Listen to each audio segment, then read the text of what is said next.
تو مجھے ایک بڑی امپورٹنٹ نیوز آئی ہے کہ فیلڈ مارشل آصف منیر نے اپنا ریپ اپ کر لیا ایران کا دورہ، اور اب ان کی واپسی متوقع آج کسی وقت.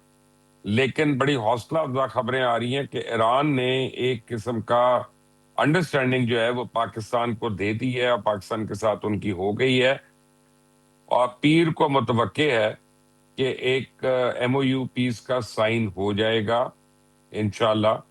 اور یعنی اب وہ جو انہوں نے لیٹر آف انٹینٹ دیا ہے وہ امریکہ کو بھجوا دیا گیا، اور امریکہ کا اب اس کے اوپر آنسر آنا ہے، جواب آنا ہے. اور لگتا یہ ہے کہ یہ ساری باتیں بالآخر خوش اسلوبی سے طے پانے کی طرف چل رہی ہیں اور اسی طرف گامزن ہے. قادر خان بندوخیل، یہ پورے پاکستانی قوم کے لیے بہت بڑی جیت ہوگی انشاءاللہ، یہ خبر آ گئی اچھی تو. جی بالکل، فیلڈ مارشل واپس آ گئے پاکستان، اور یقیناً ہمیں یہ امید تھی کہ پاکستان جو ثالثی کر رہا ہے اور جنگ کی دنیا میں اپنے سے بڑے ملک 10 گنا بڑے ملک ہندوستان کو شکست دے کے اور سفارتی سطح پہ پورے دنیا کو حیران کر کے اور 47 سال بعد امریکہ اور ایران کو براہ راست ساتھ بٹھایا، تو مجھے تو پہلے دن سے امید تھی کہ پاکستان اس مشن میں کامیاب ہو جائے گا. اس کے بعد اگلا ہمارا امتحان ہے معیشت کے مسئلے، اور مجھے پورا امید ہے کہ اس جنگ کی خاتمے کی صورت میں امریکہ کے ساتھ اور خصوصی طور پہ ایران کے ساتھ جو میں نے پہلے عرض کی ہے، پیٹرول اور ڈیزل کے حوالے سے، سریا کے حوالے سے جو ایران سے آتا ہے سستے داموں میں اور یہاں پہ ہمیں مہنگا ملتا ہے، تو یہ ایک عوام کو ریلیف ملنا چاہیے. اور ایک اور بھی میں درخواست کروں گا کوثر نظری صاحب کی حکومت، کوثر کاظمی صاحب کی حکومت سے، کہ پیٹرول کو اگر آپ کم سے کم نہیں لا سکتے ہو، ہندوستان کا حوالہ دی، ہندوستان میں 2 سال سے پیٹرول نہیں بڑھا تھا. اب میرے خیال میں اس جنگ کی وجہ سے اس نے 2-3 روپے غالباً بڑھایا، انہوں نے 160 روپے نہیں بڑھایا. تو میں امید کرتا ہوں کہ اس جنگ سے پہلے 255 روپے پیٹرول ڈیزل تھا، اب اسی سطح پہ حکومت فوری طور پہ اعلان کر لے.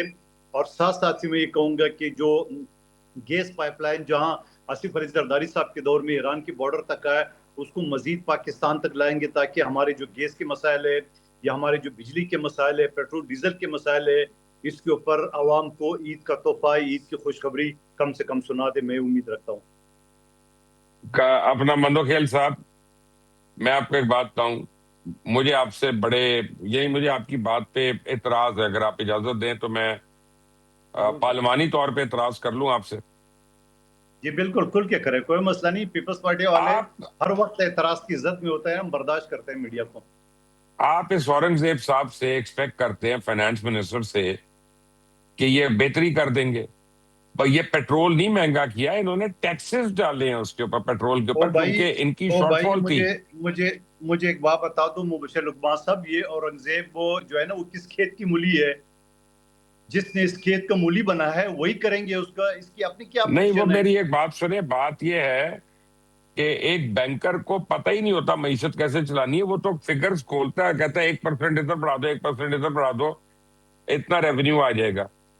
اس کا نہیں، تعلق وہ کیا تو کہے حلقے گا، سے، کانسٹیٹوئنسی سے، وہ عوام تو سے؟ دیکھیے، وہ تو کہیں گے، لیکن مسلم لیگ نون جو ہے نا، شہباز شریف صاحب تو ایک سیاسی اور جمہوری وزیر اعظم ہے، وہ ان ساری چیزوں کو کنٹرول نہیں کرتے ہیں. وہ اس سے ٹھیک پہلے ہے، جو لیکن یہ ابھی بھی اورنگزیب صاحب کے پاس سے فائلیں جو ہیں بجٹ سے پہلے وہ ڈار صاحب کو بھجوا دی گئی ہیں. اتنا اعتبار ہے شہباز شریف صاحب کو ان پہ، یہ میں آپ کو بتا رہا ہوں، جو میری خبر نہیں ہے. وہ خبر دیکھیے، غلط بھی ہو سکتی.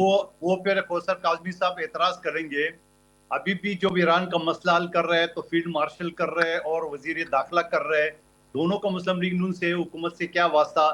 لیکن پھر بھی کریڈٹ چلیں وہ لے وہ رہے ہیں، تو لینے میں کا کہہ کوئی سکتا مسئلہ ہوں کہ نہیں، ہم وزیر دیتے ہیں اعظم کے کریڈٹ ان کہنے کو. پہ کر رہے ہیں، وزیر اعظم کے کہنے ہاں پہ تو کر رہے ہیں، کوئی ایشو نہیں. لیکن وزیر اعظم کے کہنے پہ اور اعظم کے کہنے پہ وزیر خزانہ یہ پیٹرول وغیرہ کم کرے نا. آپ دیکھو، آپ تقسیم تو نہ کرے نا. ادھر آپ کو وزیر اعظم یاد آ جاتا ہے، یہاں پیٹرول اور مہنگائی کی صورتحال آتا ہے، پھر آپ کہتے ہیں کہ اورنگزیب جو ہے نا وہ خود مختار ہے، یا محسن نقوی خود مختار ہے، یا دوسرا خود مختار ہے. تو آپ پھر کریڈٹ ایک طرف دے دینا، دونوں طرف سے دونوں دینا. محسن نقوی کو جو مرضی کہیں، اس کی پرفارمنس فائنانس منسٹر سے 100 گنا بہتر ہے. بالکل ہے، کوئی شک نہیں ہے. اب دیکھ رہے ہیں نا، وزیر خارجہ کا کردار بھی وہ ادا کر رہے ہیں. کہاں ہے وزیر خارجہ؟ کہاں ہے وزیر دفاع؟ کہاں ہے وزیر اطلاعات؟ سوال تو میں اٹھاؤں گا. کہاں ہیں اپنا کوثر کاظمی صاحب, کہاں ہیں یہ سارے لوگ؟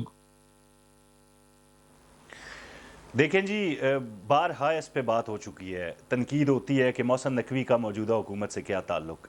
مطلب فیلڈ مارشل ہوں, محسن نقوی ہوں, ہمیشہ رپورٹ جو چیف ایگزیکٹو ہیں وزیر اعظم پاکستان, ان کو یہ کرتے ہیں. ہم بار بار یہ بات کہہ چکے ہیں, چاہے وہ مارکہ حق کے دوران ہو, ابھی سفارتی کوششیں ہوں, وزیر اعظم پاکستان میاں محمد شہباز شریف کی جانب سے جو ان کو ذمہ داریاں سونپی گئی ہیں وہ بطریق احسن اس کو ادا کر رہے ہیں. اور جہاں پہ پاکستان کی عزت میں پوری دنیا میں اضافہ ہو رہا ہے, تو ان تمام جو افراد ہیں ان کا ایک کردار بہرحال وہاں پہ موجود ہے. ہم اس چیز سے انکار تو نہیں کرتے. بھائی وزیر اعظم کو اگر وہ واپس آ کے بریفنگ دیتے ہیں, چاہے ویکنڈ ہو, وزیر اعظم لاہور ہوں, اپنے گھر ہوں, یا اسلام آباد میں آپ کو محسن نقوی کی ملاقات نظر آتی ہے, اب بھی وہ واپس آئیں گے میرے خیال میں. آتے ہی جیسے ہی وزیر اعظم صاحب واپس آتے ہیں اپنے دورے سے, تو یقینی طور پر اس تمام امور کی ان کو باقاعدہ بریفنگ دی جائے گی. تو اس پہ اعتراض کیا کرنا کہ وہ اس کے کنٹرول میں ہے, وہ اس کے, میرے خیال میں یہ میں باتیں اس وقت جو اورنگزیب ہے صاحب کی قوم جشن قابلیت پہ منائے اعتراض کہ کیا, ڈائریکٹ میں نے ان کی قابلیت پہ اعتراض کیا. میں سمجھتا ہوں کہ وہ اس قابل نہیں ہے کہ فائنانس منسٹر ہوں. آپ پلیز کو بہتر آدمی لے آئیں. دیکھیں, جہاں تک آپ نے ابھی ایک خبر دی ہے کہ اسحاق ڈار صاحب کو فائلیں پہنچا دی گئی ہیں, میں اس بات کی جو ہے وہ تائید تو نہیں کروں گا, لیکن یہ ضرور ہے کہ جب عوامی بجٹ آئے گا اس سے پہلے ان کا انپٹ ضرور لیا جائے گا. بہرحال ان کو ایک تجربہ ہے اسحاق ڈار صاحب کو خصوصی طور پر, اگر نہیں, آپس میں میں مان ایک رہا ہی ہوں, ٹیم کا آپ حصہ میں ہوتے ہیں مان تو رہا ہوں حکمت کہ عملی بنانے اسحاق کے لیے ڈار آپ ایک صاحب دوسرے ان سے سے بہت مشاورت کرتے ہیں. بہتر وزیر خزانہ تھے.